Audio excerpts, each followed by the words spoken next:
पाहताय प्रहार टीव्ही, सत्यमेव व्रतम। धर्मांतर केल्यानं अनुसूचित जातीच्या निकषात राहता येणार नाही असा निर्णय सर्वोच्च न्यायालयानं दिलाय।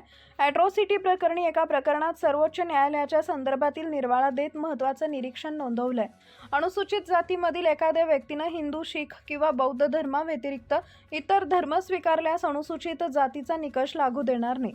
धर्मांतरित व्यक्तींना SC, ST अत्याचार प्रतिबंधक कायद्याअंतर्गत संरक्षण मिळणार नाही असं सर्वोच्च न्यायालयानं स्पष्ट केलंय।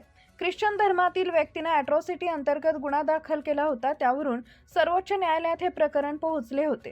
ख्रिश्चन धर्म स्वीकारल्यानंतर व्यक्ती तांत्रिकदृष्ट्या अनुसूचित जातीचा राहत नाही असं निरीक्षण सर्वोच्च न्यायालयानं नोंदवलंय। घटनात्मक दृष्ट्या अनुसूचित जातीच्या निकषांसाठी केवळ हिंदू, शीख आणि बौद्ध धर्मीयांनाच पात्रता आहे। या प्रकरणी सर्वोच्च न्यायालयाने 1950च्या आदेशाचा आधार घेतला। न्यायमूर्ती PK मिश्रा आणि NV अंजारिया यांच्या खंडपीठाने याबाबतचा निर्णय दिला। धर्मांतरांमुळे मूळ जातीय ओळख कायदेशीररित्या संपते।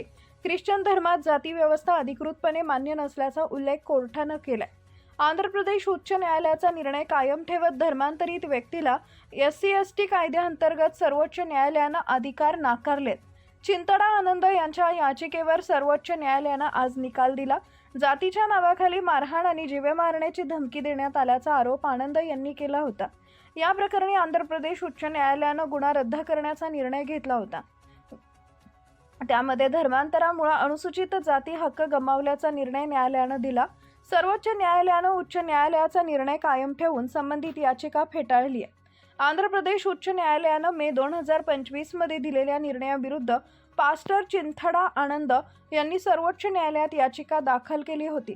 या अपीलावर सर्वोच्च न्यायालयानं निर्णय दिला असून उच्च न्यायालयाचा निर्णय कायम ठेवण्यात आलाय। या प्रकरणी अक्काला रामिरेड्डी आणि इतरांकडून त्यांच्या विरुद्ध तक्रार दाखल करण्यात आली होती। जातीय भेदभाव आणि छळाचा सामना करावा लागला असा आरोप आनंद यांनी केला होता। त्यानंतर अनुसूचित जाती अनुसूचित जमाती कायद्याअंतर्गत आनंद यांनी त्यांच्या विरुद्ध तक्रार दाखल केली आणि पोलिसांनी त्या आधारावर FIR नोंदवला। त्यानंतर रामिरेड्डी यांनी हे प्रकरण रद्द करण्यासाठीच उच्च न्यायालयात धाव घेतली।